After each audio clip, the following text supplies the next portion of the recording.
প্রভু আপনি স্টার্ট করতে পারেন এখন। আচ্ছা, আমার কথা শোনা যাচ্ছে না। এখন শুনতে পাচ্ছি। Now I could hear. আচ্ছা, একটু দাঁড়ান।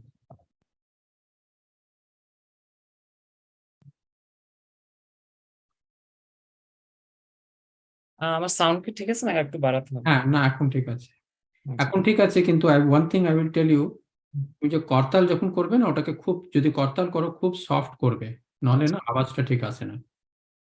ঠিক বা আছে। তালি দিয়ে করলেও বেস্ট। হ্যাঁ, লিরিক্সের ফন্টটাকে একটু বাড়িয়ে দাও। ফন্টটা বাড়াতে দিচ্ছি। একটু দাঁড়ান আমাকে। আমি আসলে ঠিক স্ক্রিনটা শেয়ার, আমি আবার শেয়ার লিস্ট ওয়ান শেয়ার। ইয়া। ঠিক আছে, এখন হুম। এখানে আমি এইদিকে মুভ করব। মধুরাজটা কাম দেখাচ্ছে। কন্ট্রোল প্লাস প্লাস করলে বড় হয়ে যাবে অটোমেটিক্যালি। আচ্ছা, আমি দাঁড়ান বড় হচ্ছে। ইয়া। এখন হ্যাঁ, একটু বড় করবো। হুম। আচ্ছা, আমার মনে হয় একটু এই স্ক্রিনে বড় করতে একটু ইয়ে আছে। ঠিক আছে, ঠিক আছে, দ্যাট ইজ ফাইন প্রভু। আপনি গান করলে সবাই শুনতে পাবে, that is also fine. Yeah, is good.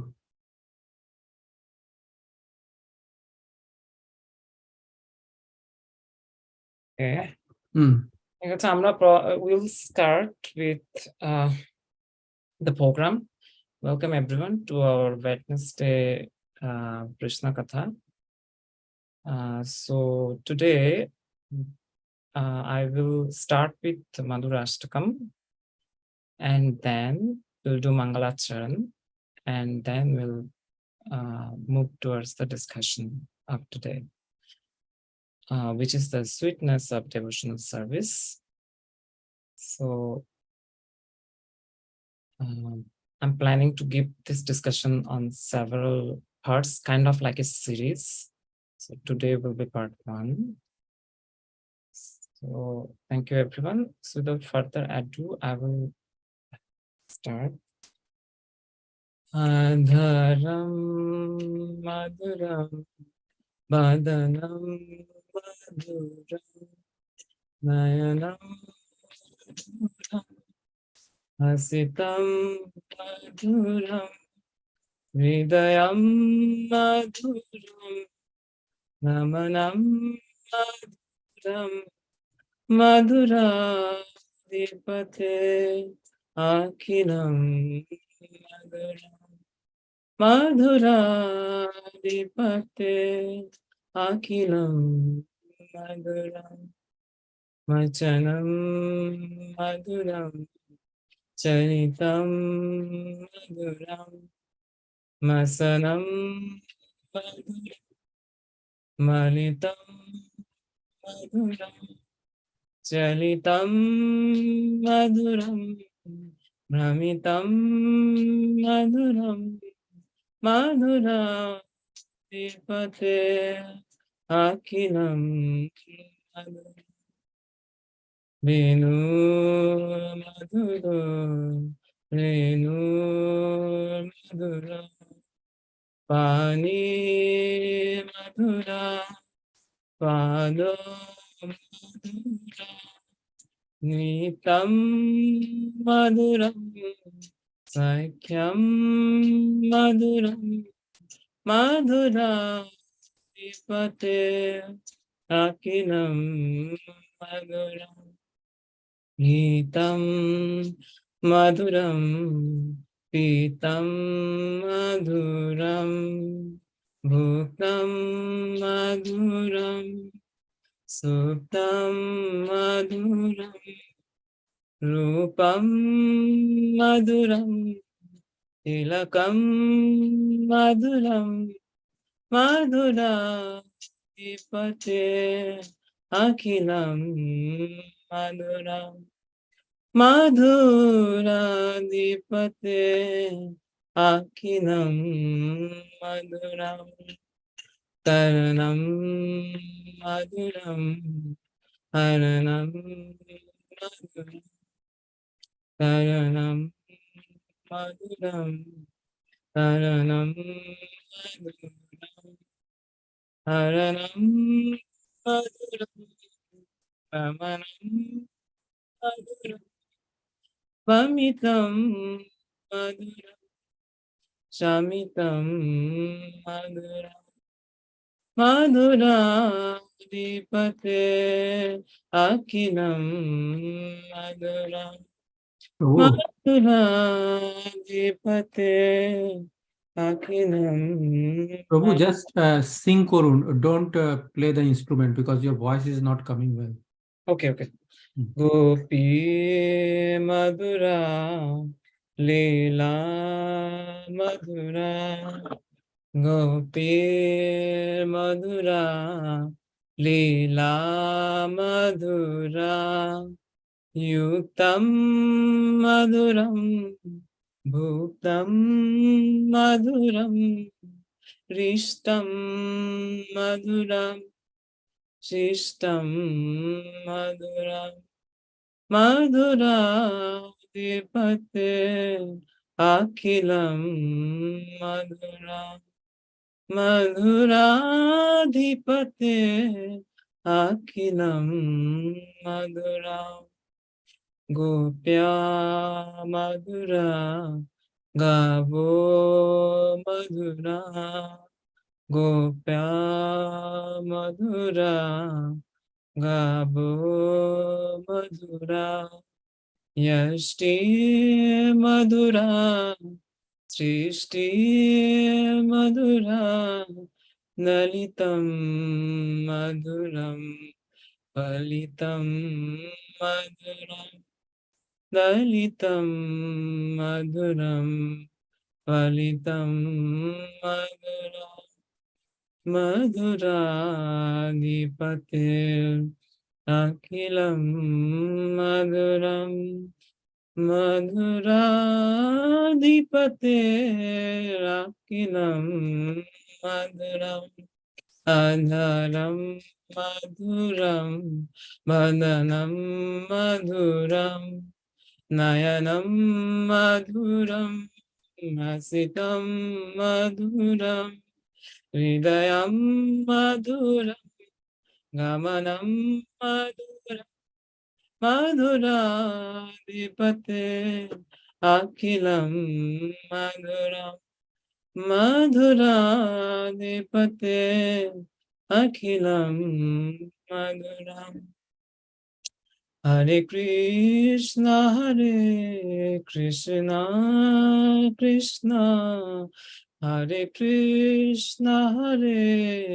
Krishna Krishna Krishna Hare Krishna Krishna Krishna Hare Hare Hare Rama Rama Rama Hare Hare Hare Krishna Krishna Krishna Hare Hare Hare Rama Rama Rama Rama Hare Hare Hare Krishna Krishna Krishna Hare Hare Hare Rama Rama Rama Hare Hare Hare Krishna Krishna Krishna Hare Hare Hare Rama Rama Rama Hare Hare. Jai Prabhupada.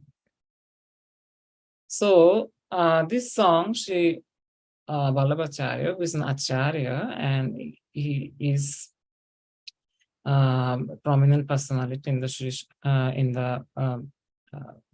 Rudra Sampradaya, and he wrote this song to explain the beauty of Lord Sri Krishna, as you can see.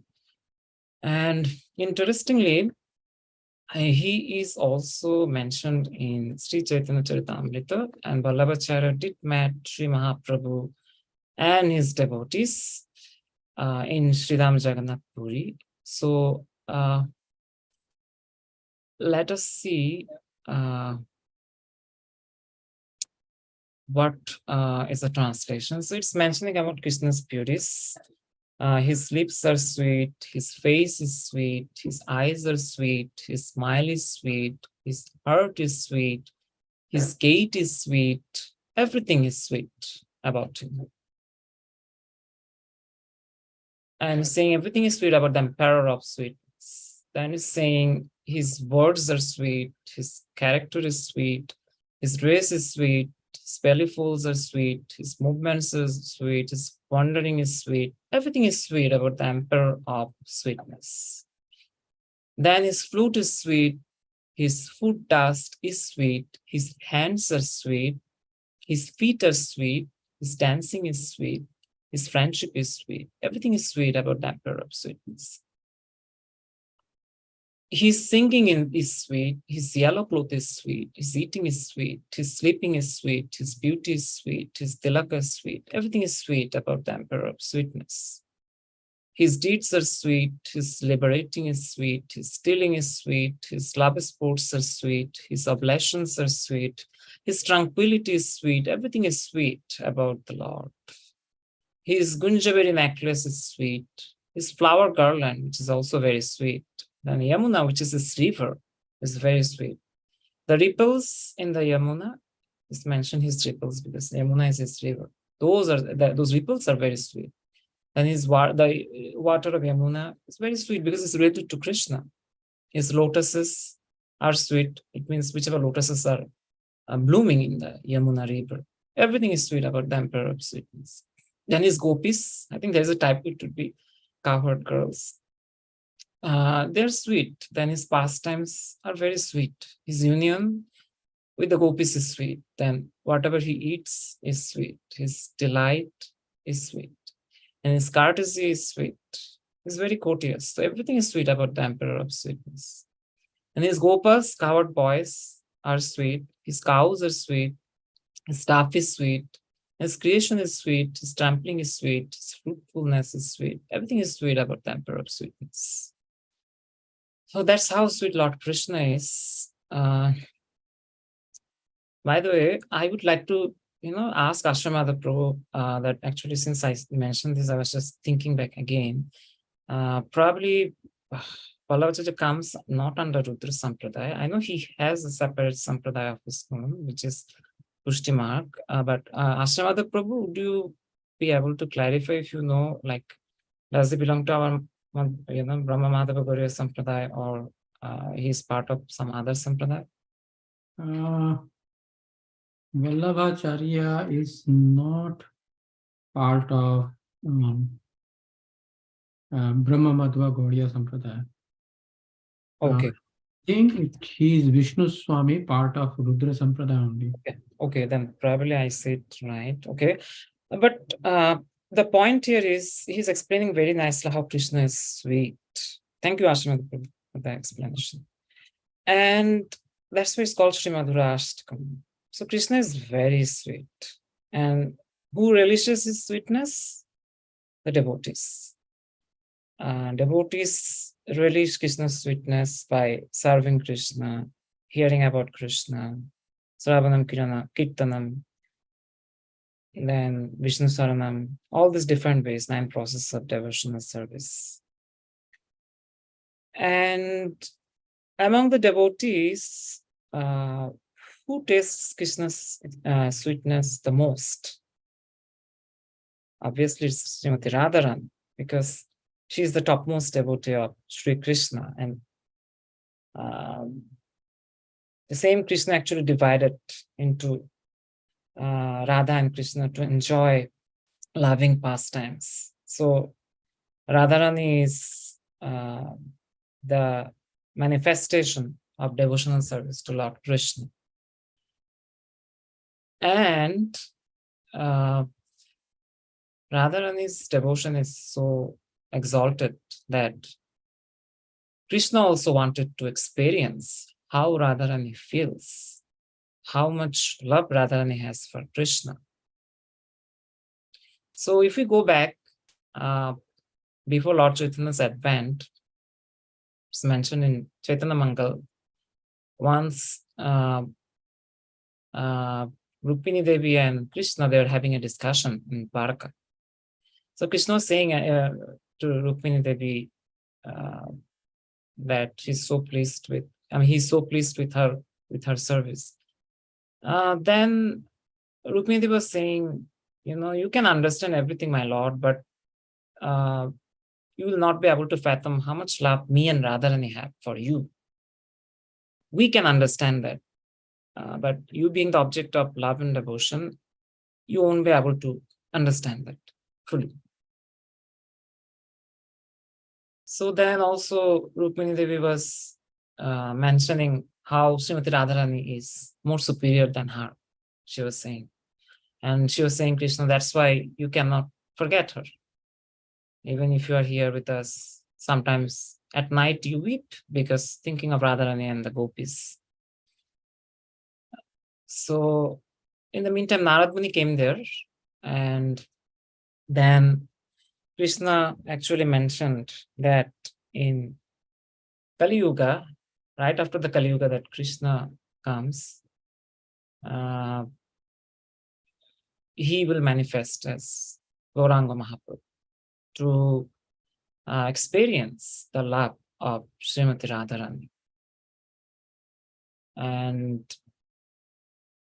we see that Mahaprabhu actually took two very important things from Radharani. One is her mood, internal mood, and then her complexion, which is molten gold. That's why Mahaprabhu is molten gold. So I will do the Mangalachan prayers before going further ahead on the main discussion, just to invoke our previous Acharya's mercy so that we can discuss this subject matter, which is so confidential, and also so that our previous Acharyas can give us the understanding so that we can understand this this devotional service and how much sweet it is. Om Jnana-timirandasya Gyananjana Shalakaya Chakshunmilitam Jena Tasmai Shri Gurave Namaha. Shri Chaitanya Manabhistam Stapitam Jena Bhutale Samrupa Kadamayam Nadati Shapadantikam. Vandeham Sri Guru Sri Juta Padakamalam Sri Gurum Vaishnavamscha Sri Rupam Shakrajatam Shagana Raghunatham Nitam Tam Shajivam Sadvaitam Savadutam Parijana Saitam Krishna Chaitanya Devam Sri Radha Krishna Padam Shagana Lalita Sri Vishaka Vitamscha He Krishna Karuna Sindhu Dinabandhu Jagatpate Vapesha Gopika Kanto Radha Kanto Namastate Apta Kanchana Gaurangi Radhe Vrindavaneshwari Vishabhanu Jate Devi Pranamami Hari Priye Panchakalpatarupascha Kripasindhubhye Vacha Patitanam Pavanebhyo Vaishnavebhyo Namo Namaha Hare Krishna, Jai Sri Krishna, Chaitanya, Prabhu Nityananda, Sri Advaita, Gadadhara, Sri Vasadi, Gaura Bhakta Vrinda. Ajanulambita Bhuja Kanaka Vadata, Sankirtanaika Pitara Kamalaya, Taksha Vishambharo Dijabharo Yogadharma Palo Vande Jagatapriya Karu Karuna Vatara. Hare Krishna, Krishna Krishna, Hare Hare, Hare Rama, Rama Rama.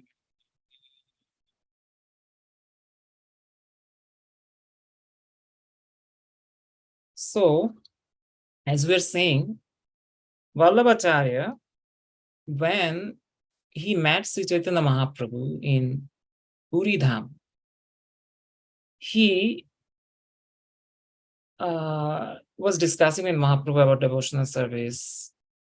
And then Mahaprabhu actually started telling him about the devotees in Jagannath, the associates of Sri Chaitanya Mahaprabhu, how loving they are, how nicely they are doing devotional service. their glories, Mahaprabhu started explaining to Vallabhacharya one by one.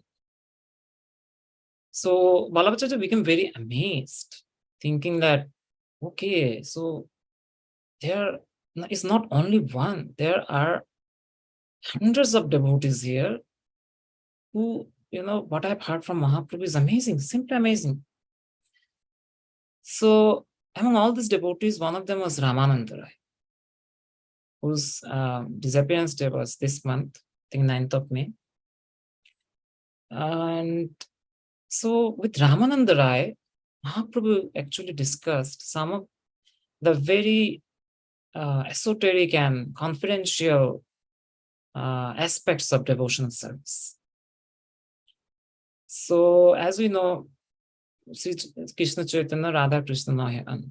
So Sri Chaitanya Mahaprabhu is none other than Radha and Krishna.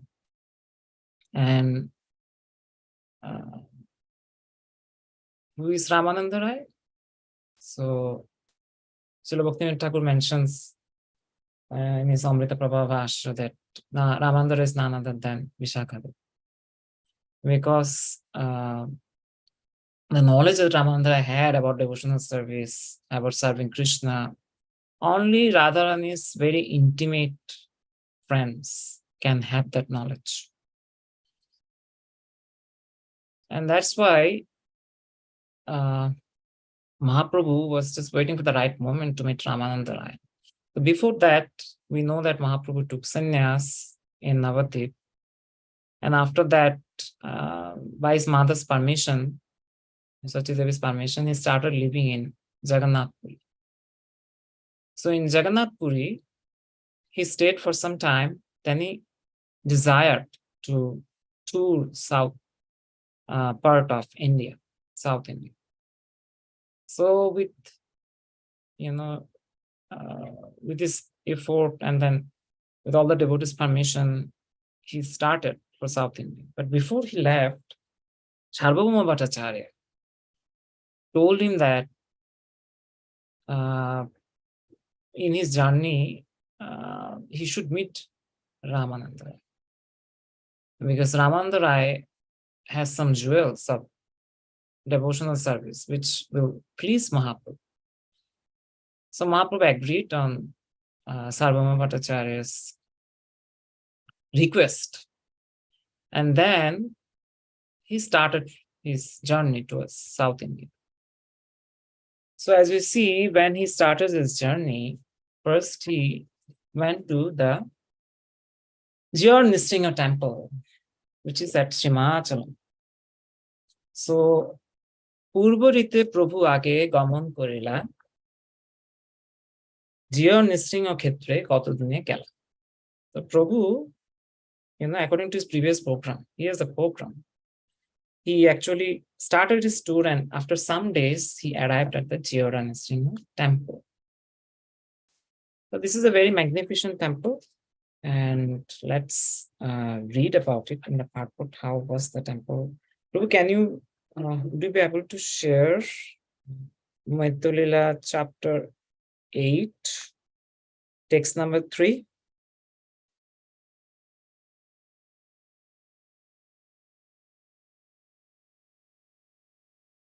Yes, let's read the purport.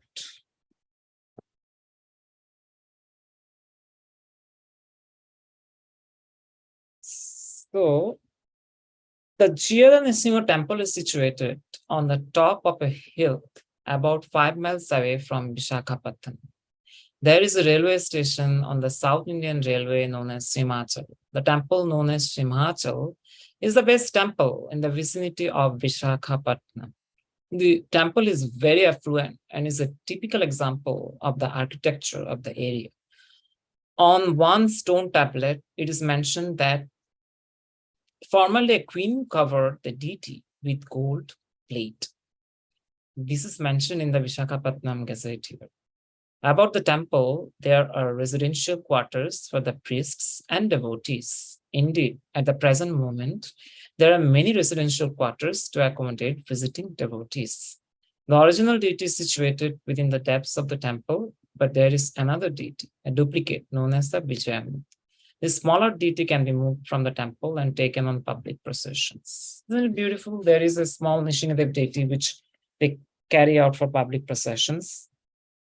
Priests who generally belong to the Ramanuja Sampradaya are in charge of that deity worship. So Mahaprabhu went to this place. And after going there, he started dancing in ecstatic love. And then he did the famous verse, Sri Nisringa Jaya Nisringa, Jaya Jaya Nisringa, Pala Desho Jaya Padma Mukha Padma Bringa. So that's all glories to Nisringadev, all glories to Nisringadev, who is the Lord of Prahlad Maharaj. And like a honeybee, is always engaged in beholding the lotus-like face of the goddess of fortune. So the goddess of fortune is always serving the Lord. And when Lord Nisringadeva actually killed Hiranyakashipu, he was very angry. And Brahma, Shiva, everyone became fearful actually to approach him because of his anger and pacify him. So then they thought that let's give this task by requesting Lakshmi Devi, because Lakshmi Devi is, Lord's wife. And we know, right, we can be very angry, but in front of in front of our wives, sometimes we have to submit. So how angry we are. So that way they, in a very planned manner, the demigods, they actually sent Lakshmi Devi to Nishingadev. So Nishingadev was so angry and he was looking at with red fiery eyes. And then Lakshmi Devi was very fearful seeing Nishingadev in that form. And she said that she cannot go in front of Nishingadev. So then what to do? It's a big problem now, how to pacify Nishingadev. So that's why then what happened, after much discussion, Brahma requested Prahlad Maharaj to go and pacify Nishingadev. So after Prahlad Maharaj went to Nishingadev, Nishingadev became very happy. He took Prahlad Maharaj in his lap and started, nurturing him and put his hand on Prahlad Maharaj's head. So then, he saw that Prahlad Maharaj was so happy. So Nishingadev was thinking, how come, seeing me, everyone is so terrified, even the demigods are so terrified. How come he is so happy? So then, he understood that there is something in my bhakti which Prahlad Maharaj has experienced. And, probably that had been one more reason why Krishna came as Chaitanya Mahaprabhu, to understand the emotions of his devotees and also to practically show how to perform devotional service to Lord Shri Krishna. So then after that, what happened? The pujari came with some prasad and a garland and gave to Sri Chaitanya Mahaprabhu. Then after this, Sri Chaitanya Mahaprabhu took his lunch in a Brahmana's place, Vaishnava Brahmana. And then he stayed that night in the temple. And then next day, what he did, he again started his chanting. So Mahaprabhu was so much in loving ecstasy. Actually, he didn't know where he's going, what he's doing. He was just chanting about Lord Sri Krishna, Hare Krishna Mahamantra, and he was moving. And so that way, wherever he was going, he was actually, making everyone Vaishnava there. He was telling about Krishna to everyone, and that way everyone were getting induced to devotional service. And that way, at some point, he came to the near of the Godavari river. So there, when he saw the river Godavari, he thought this is Yamuna. Because, he was actually in Vrindavan in his consciousness. And he was searching for Krishna. So when he saw Godavari, he thought this is Yamuna. And then there was a forest on the bank of the river Godavari. He thought, that's Vrindavan. Godavari dekhi hoilo Jamuna Sharan, তীরে বন দেখি স্মৃতি হইল Vrindavan. So he thought that this is Vrindavan. Then he took his bath in river Godavari, and then he did some Krishna Sankirtan after going a little away from the bathing place. And that time what happened, there was a lot of trumpets, and then bugles were being played, a lot of music, and then somebody very aristocratic came, like a king. So with him came many brahmanas, and those brahmanas, they were chanting Vedic mantras. So those days there were expert brahmanas like that who can chant very nicely the Vedic brahmanas, the Vedic mantras from the Vedas. So when Mahaprabhu saw him, he understood that this is none other than Ramananda. And Prabhu wanted to go and meet him actually, but he could not, because he is a sannyasi. And during those days, sannyasis had a lot of rules and regulations that they need to follow. And Mahaprabhu actually wanted to set up an ideal conduct and standard of sannyas dharma. So that's why he maintained the sannyas dharma very rigidly. And we cannot even imagine nowadays. I mean, he was eating mostly once at noon. And then, main meal. And then he was sleeping on the floor. And then he didn't used to associate with any woman. And then he was constantly engaged in devotional service. So he used to maintain very high standard.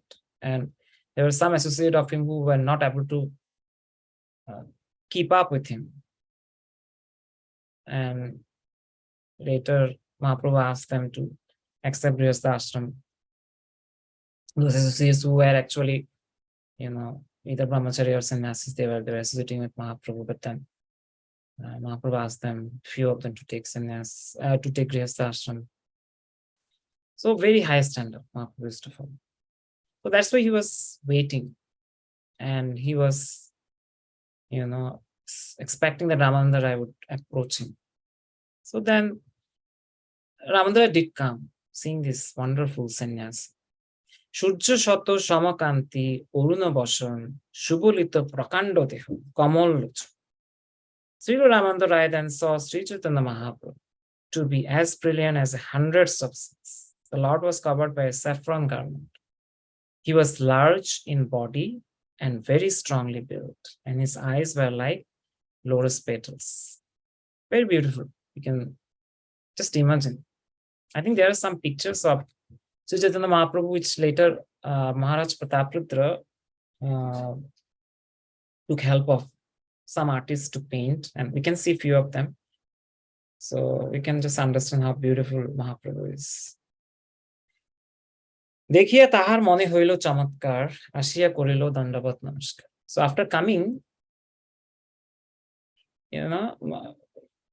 Ramananda gave dandavat to Mahaprabhu, and that was the tradition. Even now, whenever we see a sannyasi, we should give dandavats.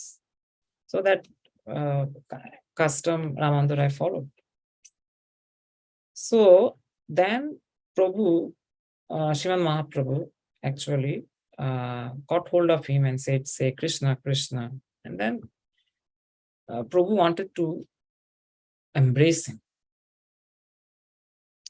So then he was asking, are you Ramananda Rai? Then Ramananda Rai said, yes, I am Ramananda Rai. So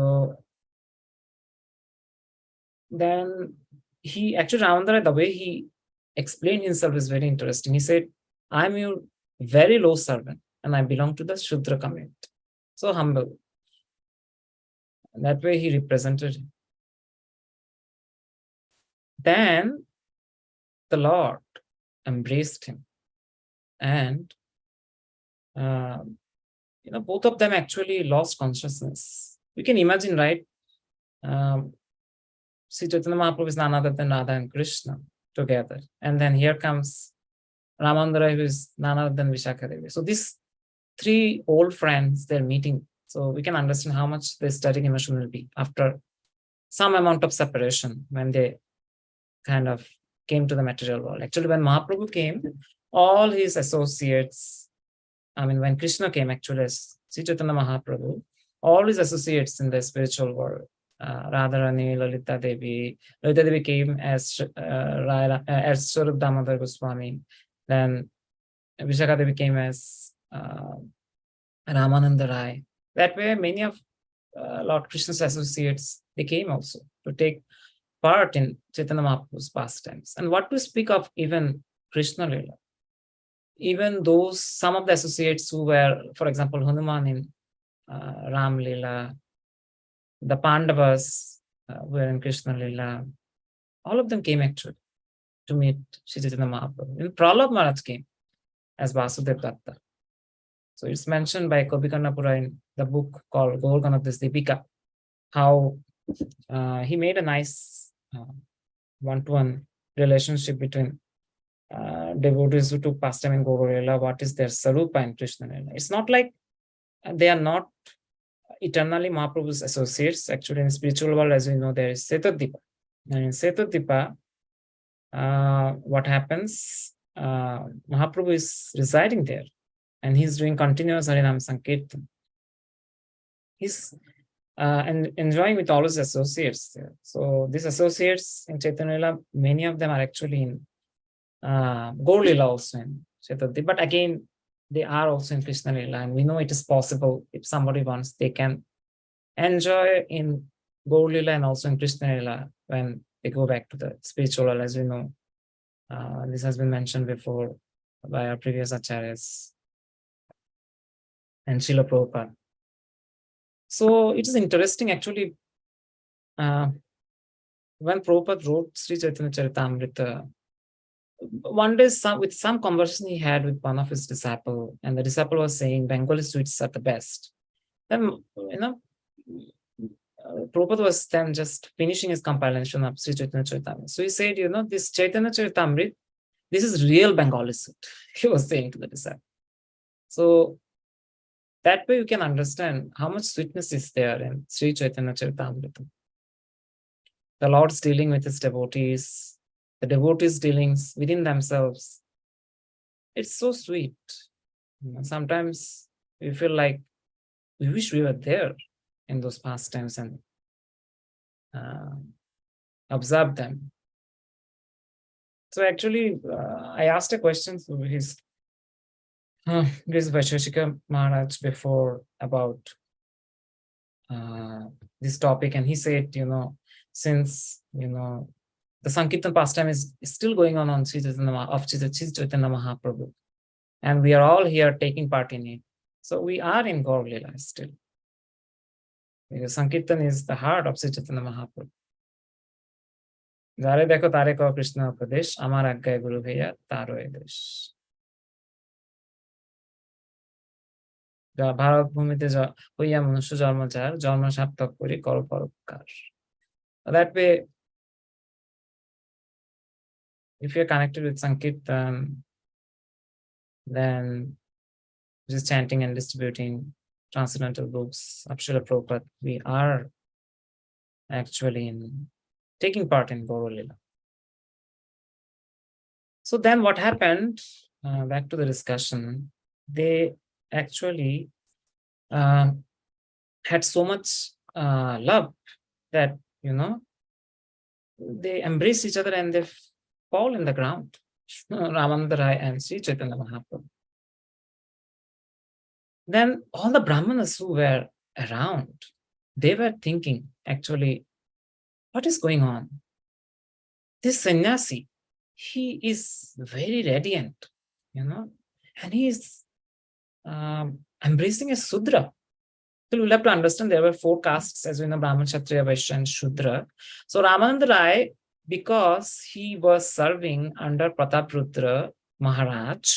Ramandarai was also a king, but since he was serving under Prataprudra Maharaj, social custom-wise he was considered as Shudra because he was working and doing service under somebody, which is not bad. If the master is exalted, somebody like Prataprudra, then we can understand how much benefit Ramandarai is having. And also, similarly, Prataprudra Maharaj also got a lot of blessings from Ramandarai, which we'll see later. It happens in Chaitanya Charitamrita in detail. So, but still, social consideration-wise, Ramandarai was a Shudra. So that's why this Brahman was saying why this sannyasi is embracing this Shudra, which was not the social custom during them. Normally, sannyasis, they used to maintain strict discipline when mingling with people from different castes. Then they were saying about Ramandarai that Ei Maharaj Mahapandit Gambhir Sannyashi Sporshe Matto Vela Usthir. This Ramandarai Maharaj is normally very sober, but now he's acting differently after he embraced Sri Chaitanya Mahaprabhu. Like a madman, he's acting. এই মতো বিপ্রগণ ভাবে মনে মন বিজাতীয় লোক দেখি প্রভু হইল সম্বরণ. So that way, this, Brahmanas were thinking in a different way. So we'll read this text. Prabhu, can you open text 28 of the same chapter?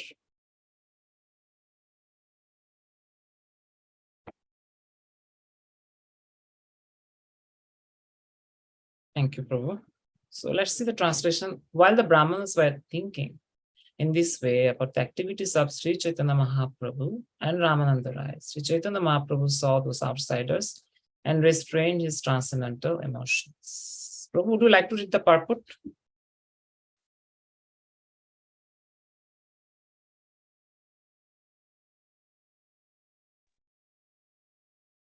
Purport by Srila Prabhupada. Ramananda Rai was intimately related to Sri Chaitanya Mahaprabhu. Therefore, he can be accepted as Sajatiya, a person within the intimate circle of the Lord. The Brahmanas, however, were followers of the Vedic rituals and were not able to have an intimate connection with Sri Chaitanya Mahaprabhu. Consequently, they are called Vijatiya Loka. In other words, they were not pure devotees. One may be a highly learned Brahmana, but if he is not a pure devotee, he is a Vijatiya, an outcast, one outside devotional service. In other words, a non-devotee. Although Sri Chaitanya Mahaprabhu and Ramananda Rai were embracing ecstasy, the Lord restrained his transcendental emotions upon seeing the outsider Brahmanas. Thank you. So we can see, though, both of them are in ecstasy, the Lord, he became conscious at some point. And he actually started, embracing the Lord in ecstasy. So at this point, I would like to see if there is any realization or question, if any of you have, before I move ahead with the discussion. So let me just check online quickly.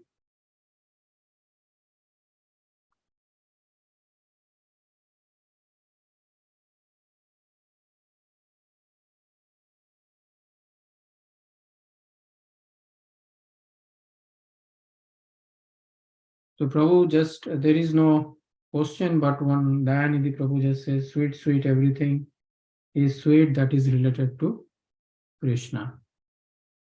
So there is that comment. Otherwise, there is no, there are no questions online.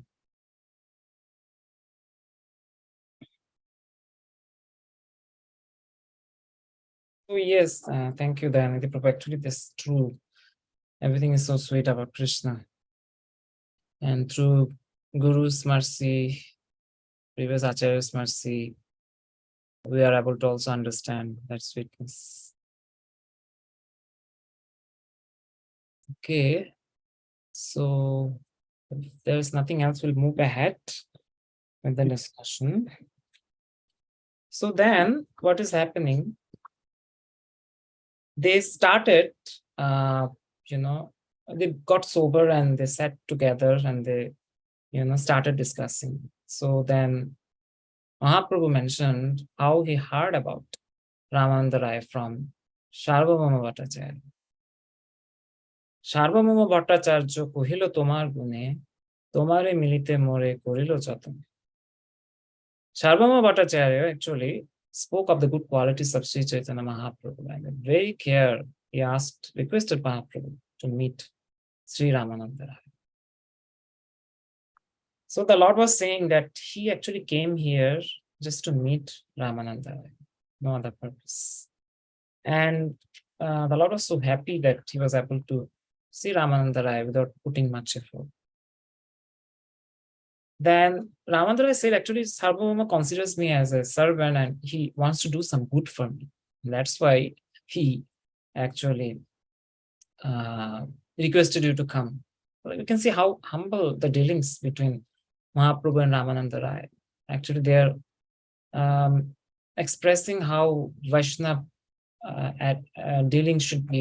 They're exemplifying actually Vaishnava etiquette through their behaviors. Each of them is considering themselves as, not very elevated. And then they're trying to give the credit to the other person. So Ramadra was saying that by seeing you, my life is successful, and this is the kripa, blessing of Sarvabhauma Bhattacharya. And that way, Ramananda is glorifying Sarvabhauma Bhattacharya. So it's about appreciating, glorifying the other devotees. So it's even mentioned in Mahabharata. Yudhishthira Maharaj and Vishmadev, they were having discussion in Shanti Parva. So Vishmadev said, when you speak ill about somebody, you get some of their bad qualities. And when you speak high and praise somebody else, you get some of their good qualities. So our Vaishnava etiquette is so, subtle. It actually protects us from fall down, from any calamity which can come in our devotional life. So that's why Mahaprabhu and Ramananda Rai, they're actually showing examples how two Vaishnavas, they are meeting each other and glorifying each other. At the same time, they are inquiring each other about Krishna, which we'll see later. So, kaha tumi sakkhat Ishwar Narayan, kaha muhi Raj Sevi, Vishoyi Shudratham.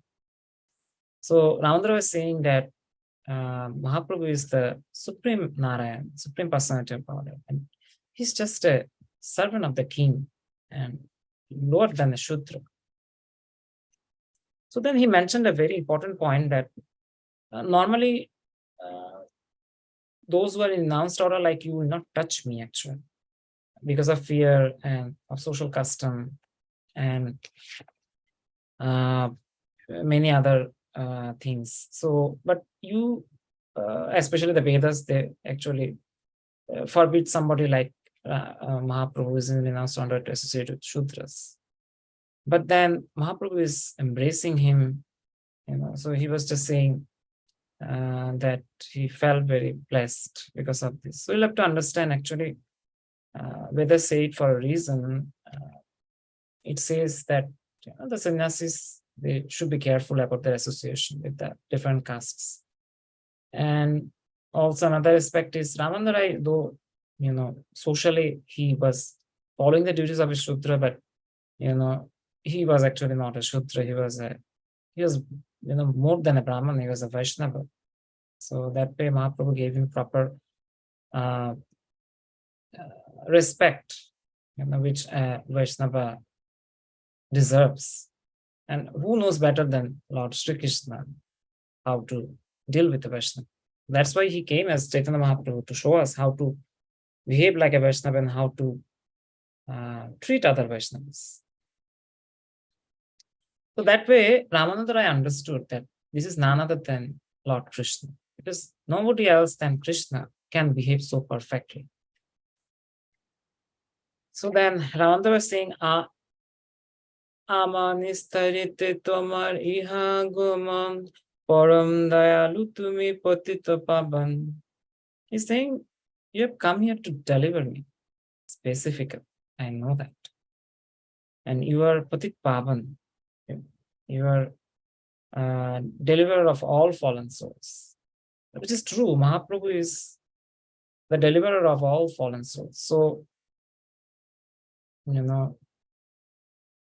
was hearing my Guru Maharaj, Zorenas Jayapatika Swami, and when he was giving answer to a question, somebody was asking, who is the most eligible recipient of Lord Chaitanya Mahaprabhu's mercy? So then Guru Maharaj said, he has to be fallen.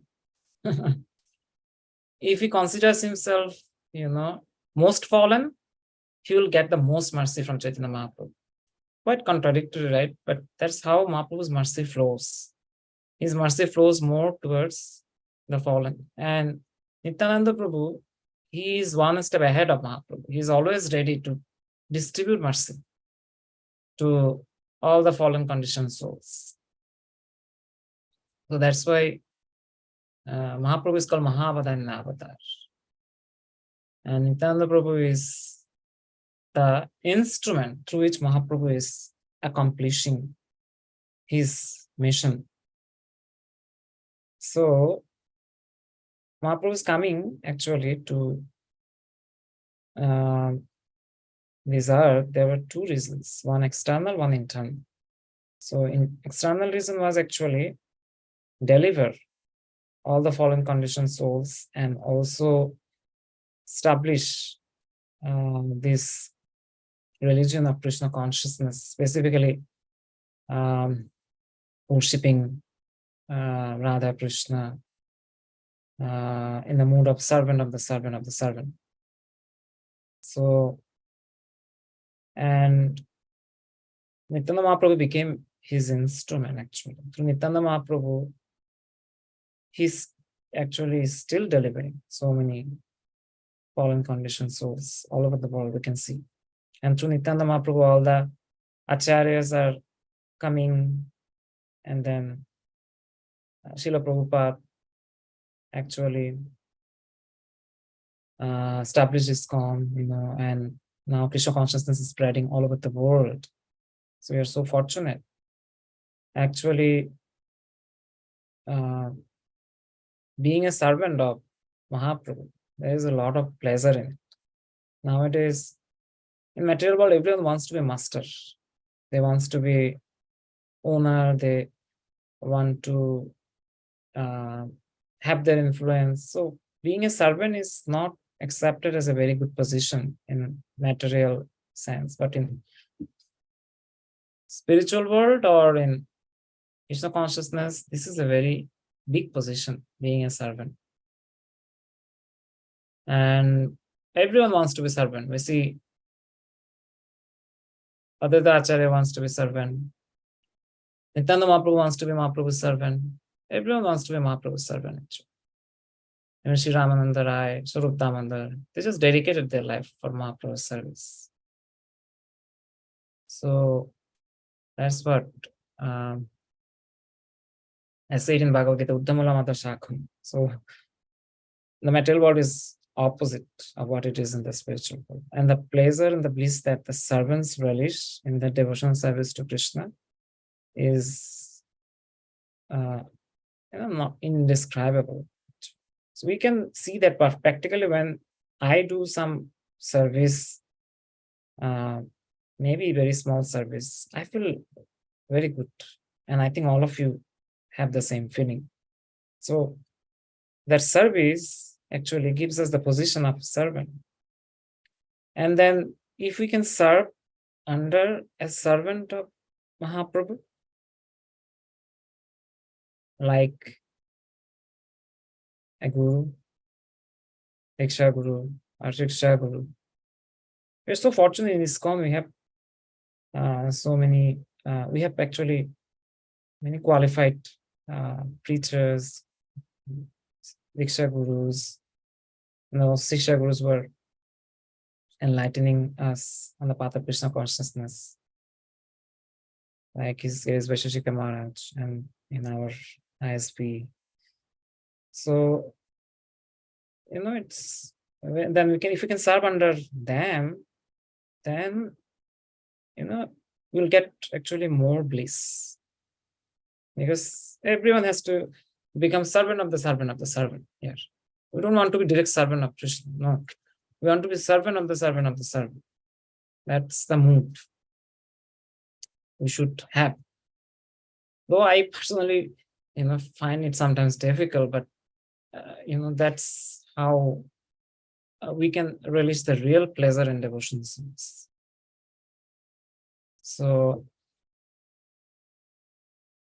then, as we see, Mahaprabhu is Patita Pavan. So he was saying, Ramandarai, Mahant Shabhav e tarite pamar nich karjo nahi tabu jantar ghar. So normally the Mahantas, they have no business to go to others places, like especially to householders places, but still they go. Why they go? Because they want to deliver or give some blessings in the guise of Krishna Katha to these householders, and to help them to progress in devotional service. So then Mahaprabhu continued his discussion. So Chaitanya Mahaprabhu was having a lot of influence there, and I mentioned that all the brahmanas he had with him, like more than 1,000, by seeing Mahaprabhu, all of their hearts melt. Their hearts melted actually, and they're feeling so much bliss because Mahaprabhu was so beautiful and charming, and a sannyasi more than 6 feet tall and looking so beautiful. You can imagine how was his effect. So Krishna Krishna Nam Shuni Shabar Badane Shabaranga Pulokita Asranayane. They were all saying Krishna Krishna. They were having tears in their eyes. Just by seeing Mahaprabhu, they became so ecstatic. And their body was shivering.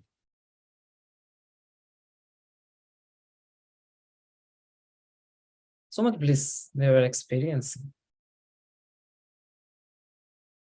Akrite prakrite tomar ishar lakhan jibe na shambhabe e apakrita gun. So can you see the verse, Ashrama Prabhu, it's text 43?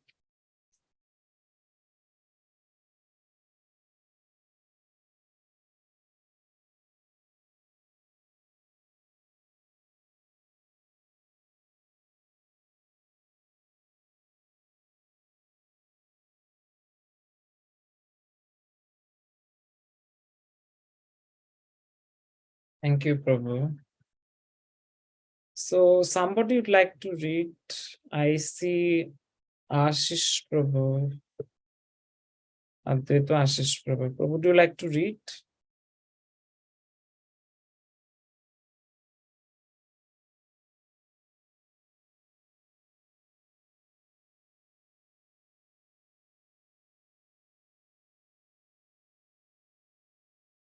Or probably Sveta Mataji. Would you like to read?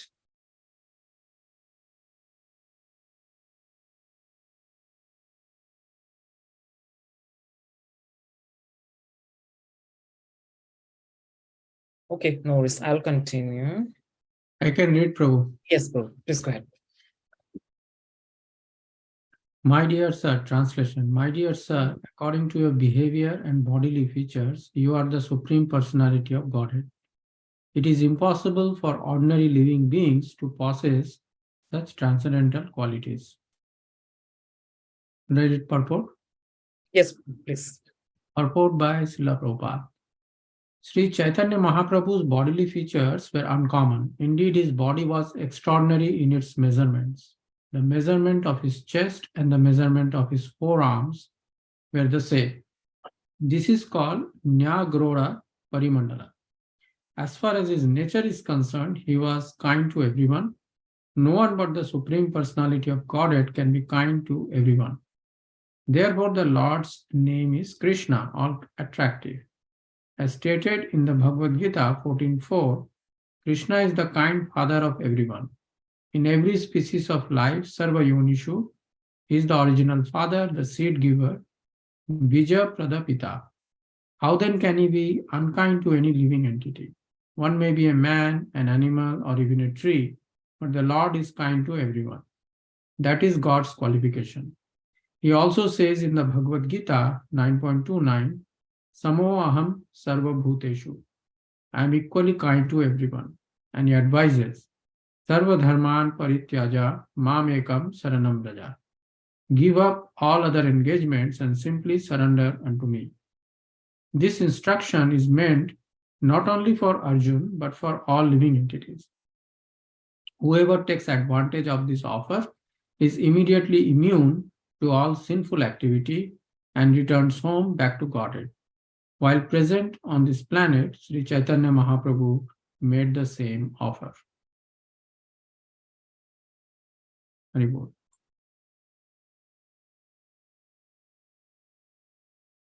Thank you, Prabhu. Haribol. So we can see here, right, that Krishna advises Sarvadharman Parityaja Mamakam Sharanam Bhaja, and then Samaham Sarva Bhuteshu, to give up all other engagements and simply surrender unto me. But then he had to come as Sri Chaitanya Mahaprabhu to show us how to surrender, really, how to take shelter of Guru and then perform devotional service under Guru's care and instruction.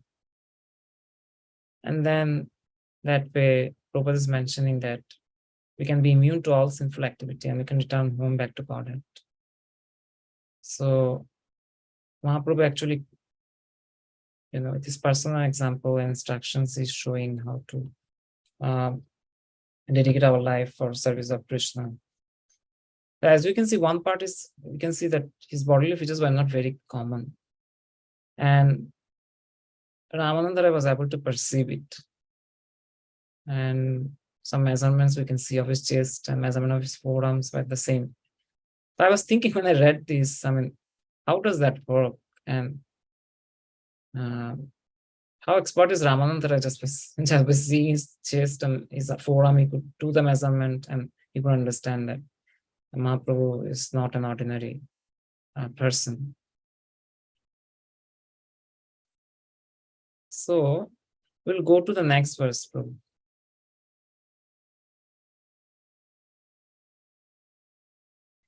প্রভু কহে তুমি মহাভাগবত উত্তম তোমার দর্শনে সবার দ্রব হইল মন.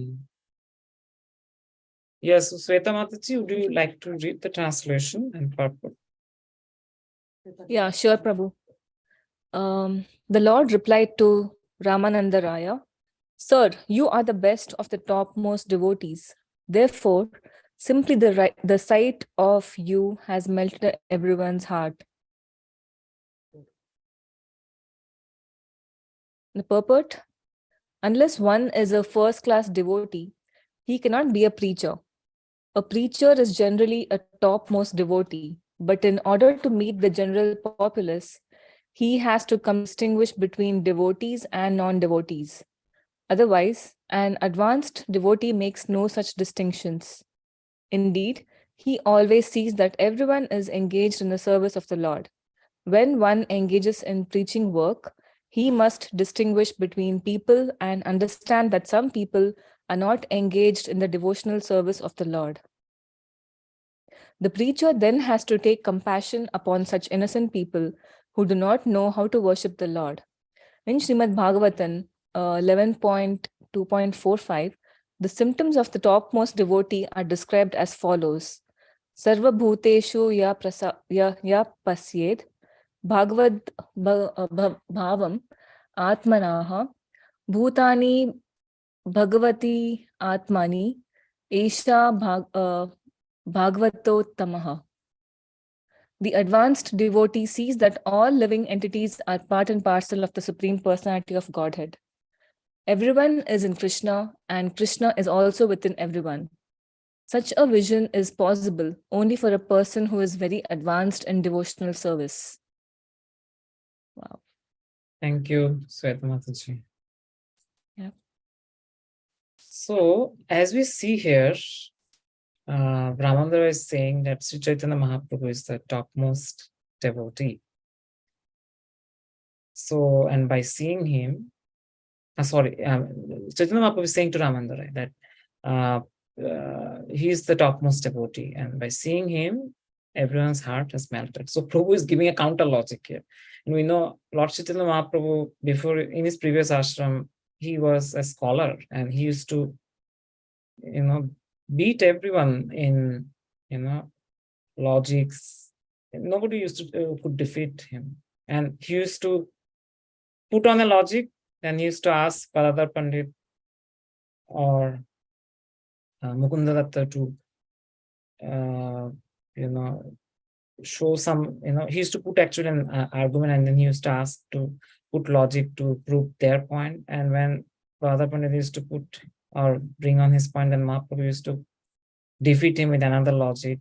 And then later again, he used to say, oh, no, actually, what you said was correct, and this is because of this. So that way he used to defeat and again reestablish the logic of the opponents. So here he's doing the same thing with Ramandara, but in a very sweet manner. He's kind of glorifying Ramandara and saying that because of seeing him, everyone's heart melted. And then some important aspects Prabhupada mentions in the purport that a preacher has to be first-class devotee. So it's not like it's especially actually talking about the Uttama Adhikaris who come to the Madhyama level to preach. So when somebody is in Uttama Adhikari level, they actually sees that everyone is engaged in the devotional service of Lord Sri Krishna somewhere or other. But the problem is you cannot preach if you're feeling that everyone is already engaged in devotional service. So then to enhance the progress of the spirit, soul, and Krishna consciousness, the living beings, they come to Madhyama level. And that way they engage everyone in the service of the Lord. So that's why Prabhupada mentions that when we are doing some kind of preaching work, is very important to distinguish between people and understand what level they are in, like if they're engaged in devotional service, if they're not. Just for preaching perspective, this is required so that the preacher can assist their progress in devotional service.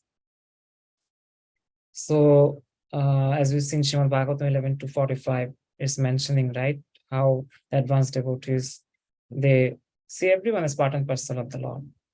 And then with this vision, actually they can have this vision because they're very advanced in devotional service. So then Mahaprabhu was saying, forget about others. Look at me. I am a Mayavadi sannyasi, according to social custom. And I am actually plunging into an ocean of Krishna Prem by just saying it. Then he was saying, my stone-like heart, to melt it actually, Sarvabhauma Bhattacharya just sent me to you. So that way, they were glorifying each other and they're feeling unlimited pleasure within themselves. And this way, when devotees, they meet together, glorify each other, and then start inquiring what the other person is doing, the other devotee is doing, rather than just telling about what I am doing. This actually creates a very intimate connection, a very cordial connection.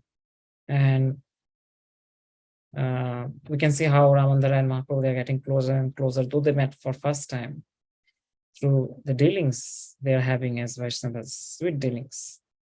This is only found in devotees and in devotional service. So, actually, Dale Carnegie wrote a book. We know that it's about how to make friends. So there, some of the theories he said that just, praise everyone, and then don't say bad things about others. And that you will be able to make many friends. So it's very simple, like actually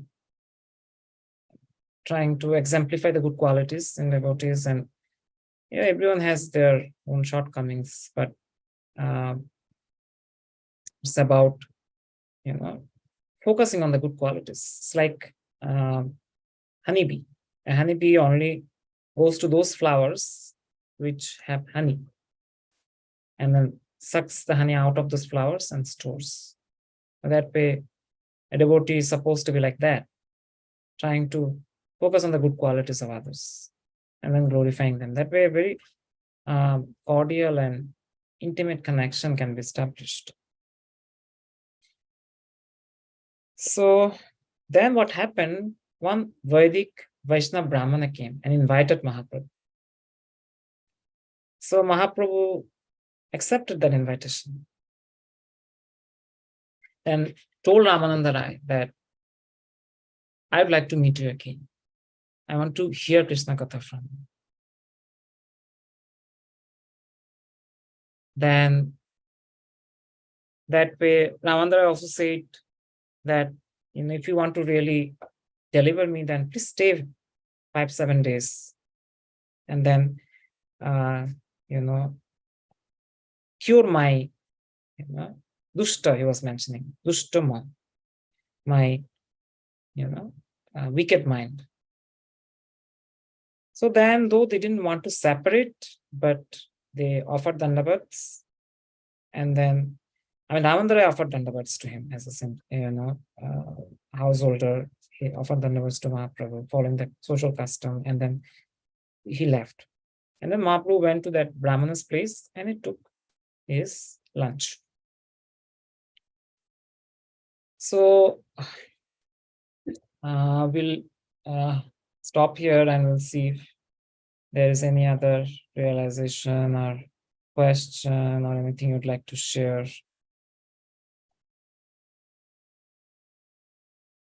Prabhu, I'm just checking online. Let me check if there are any questions there. So no new questions online. But I just wanted to mention about the dealings between Mahaprabhu and Ramananda Rai, right? I mean, I think Ramananda Rai is a belief. He's Lalita, basically in the Krishna Lila, I think. The Lalita or Vishaka, I'm forgetting. So they are, it is that emotion, right, between Radharani and Lalita, right? They could not check, basically, and that was basically driving. But externally, they were also so Mahaprabhu is like, Krishna himself, right? So he, with one activity, he does many functions, right? One function is, of course, that what is happening in Krishna Lila, the same emotions, right, between Lalita and Radharani, that is expressed between, Mahaprabhu and Ramananda Rai. And the other function is more like in the Vaishnava community, that how you praise, the competition between two Vaishnavas, how they can outsmart other person in praising, basically. And of course, Mahaprabhu wins, basically. So that is what I was thinking. That is the sweet part of it, basically. In real material world, when we argue to make our point, right? And we are the center. But here also they are arguing, but that argument is sweet because other person is the center. I'm trying to, that person is trying to make me the center, and I'm trying to make that person center. So he was showing that how, even argument can be sweet when the two Vaishnavas, they deal with each other. I was just thought that, I was reflecting on that part. Thank you, Prabhu, for the nice realization. I was thinking on the same perspective. It can be a little different also sometimes. Like Advaita Acharya and Nityananda Prabhu, their dealings were a little different. They were not always, they were praising each other, but they were using code words, right? I mean, the way they were praising each other, normal people, they will consider it as they were defaming each other actually, and they were kind of cursing each other, right? But yeah, we see how Krishna Goswami in some of the part, I mean, he mentions those, and then Prabhupada in some of the purports he mentions how actually they're glorifying each other. And that's why, when like two senior Vaishnavas are fighting, very senior Vaishnavas, it says it's better to, not take side of anyone. Yeah. Correct. Yeah. Yeah, that's okay. Thanks, Prabhu. Anything else? I don't know. While we are discussing, let me check again if someone has put any question or comments. So we don't have anything else, Prabhu. So you can continue. Okay. So the time is till 8:30, Prabhu, right? Yes, Prabhu. Another Okay. So we'll discuss for some more time. So then what happened? Mahaprabhu was eagerly waiting for the evening to come, so that then Ramandarai can finish his royal duties, his service, and then come, and then they can discuss about Krishna. So Ramandarai came in the evening with one servant, and then he offered dandavats to Mahaprabhu, and then they embraced, and then they started talking about Krishna. So then we'll read text 57. If Prabhu, you can bring it up.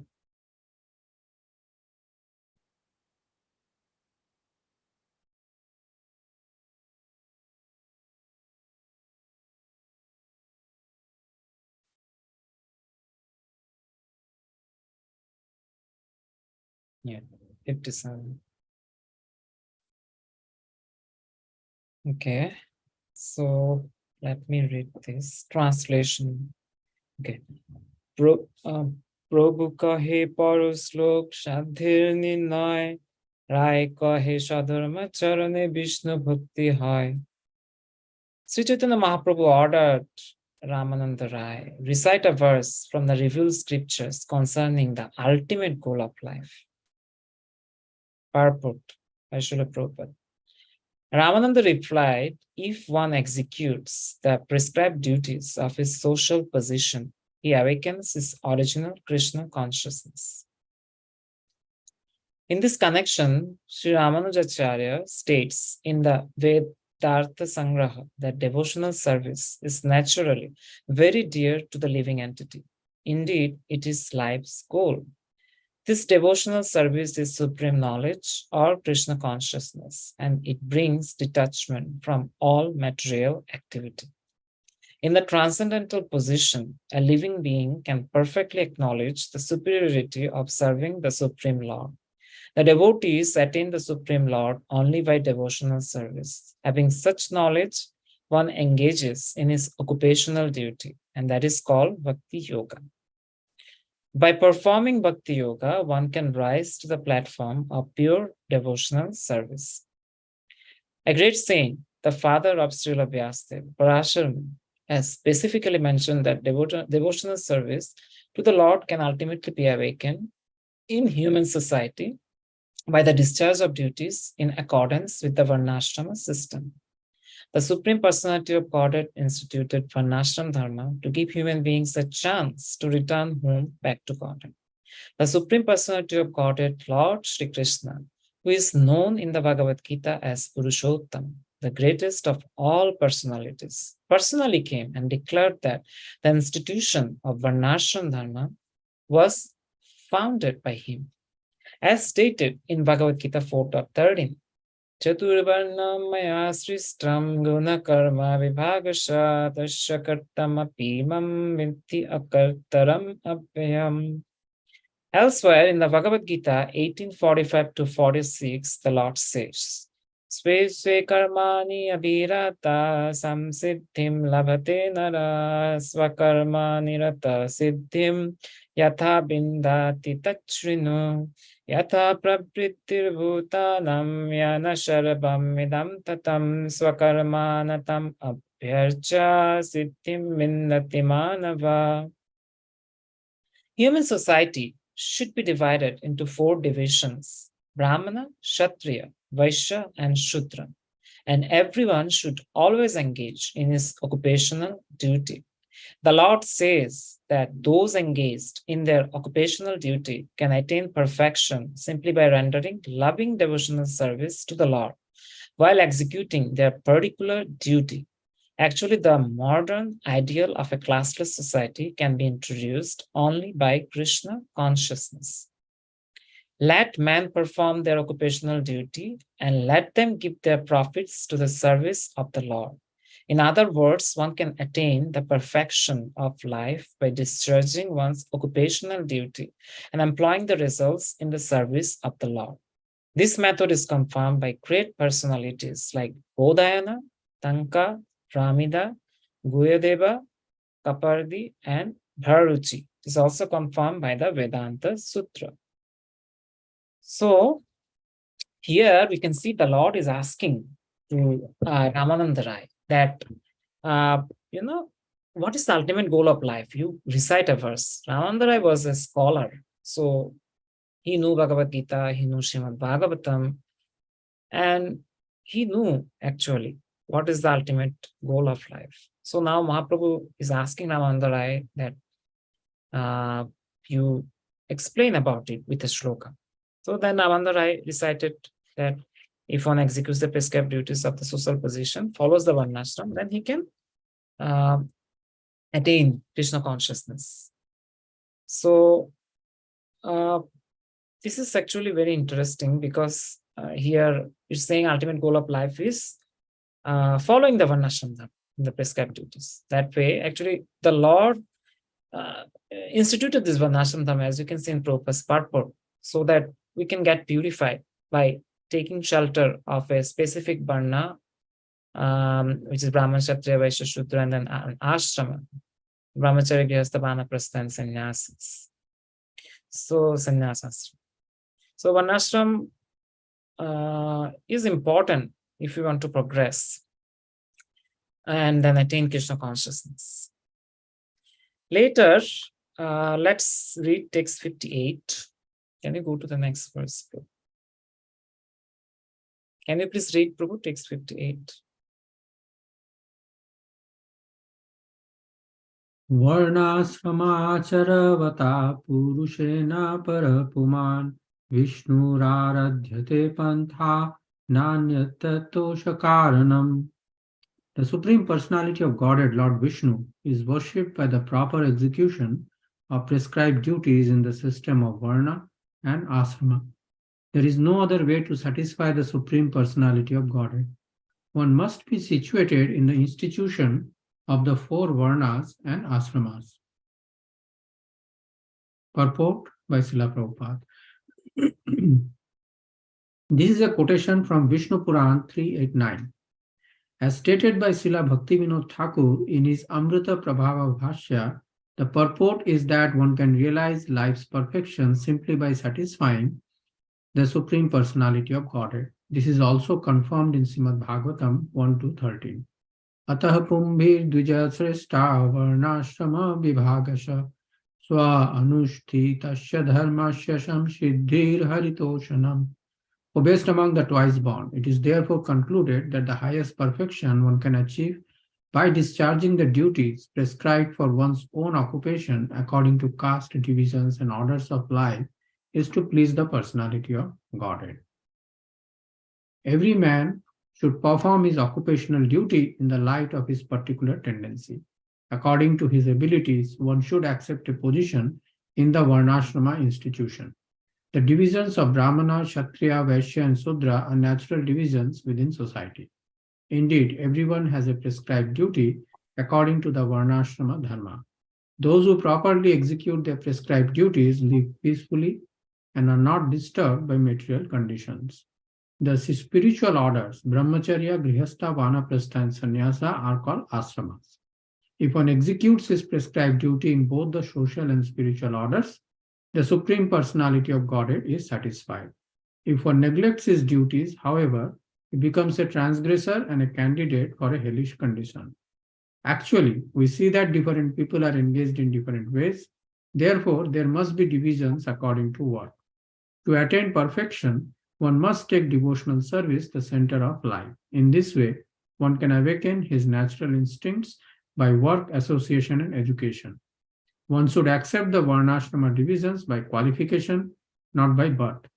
Unless this system is introduced, human activities cannot be systematically executed. Do you want me to read the rest Prabhu? Prabhu, can you please finish it? The Brahmanas are the intellectuals who can understand the Supreme Personality of Godhead. They are always engaged in the cultivation of knowledge. It does not matter whether one is born in India or outside India. Those who are naturally very heroic and who tend to rule over others are called Kshatriyas. Those who tend to produce food by agricultural methods, protect cows and other animals, and engage in trade are called Vaishyas or merchants. Those who are not sufficiently intelligent to be Brahmanas, Kshatriyas, or Vaishyas are required to serve a master and are called Sudras. Thus, everyone can engage in the service of the Lord and awaken his natural Krishna consciousness. If a society does not function according to such natural divisions, the social orders become degraded. The conclusion is that the scientific method of Varnashram Dharma should be adopted by society. Thank you, Prabhu. So we see how Prabhu is emphasizing following his Varnashram, and he actually wanted to establish Daiva Varnashram within ISKCON, where devotees will take shelter of this Varnas and Ashramas, and they will progress in devotional service. With respect to time, I would like to summarize before we end. So we discussed about how Vallabhacharya met Sri Chaitanya Mahaprabhu and heard about the glories of the different devotees, and one of them is Ramananda Rai. And Chaitanya Mahaprabhu, when in his South India tour, he met Ramananda Rai, and then in the Godavari River, and then they started discussing about confidential topics of Krishna consciousness, especially starting with what is the aim of life. And we see how Ramananda Rai put forth the importance of following Varnashrama, and how through following the prescribed duties of Varnashrama, one can attain Krishna consciousness. So we will, see if, opportunity arises and time permits in our next session about how Mahaprabhu considers this aspect of following Varnashram Dharma, and then how the discussion progresses between Mahaprabhu and Sri Ramananda Rai. Thank you everyone for joining, and thank you Asramada Prabhu for coordinating and helping with the broadcasting and also reading with us. Before ending, if anybody has anything to mention. No, Prabhu. There are no questions or comments, but this is actually a very confidential topic. And I think we have not gone into the confidential aspects of this topic. So I think we will eagerly await your part 2 lecture whenever, Gandharvika Radha Mataji allows. Yes. Schedules. Thank you for bringing this topic. Wonderful topic. Hare Krishna.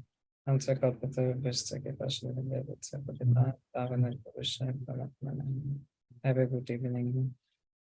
Anirudh Nitai Prabhu ki Chaat Prabhu ki jai. Prabhupada ki jai. Bhakta Vrinda ki jai. Dear devotees, we'll now close this session. Thank you all for joining. Very good. Thank you, Prabhu. Hello. Be bold. Thank you, everyone.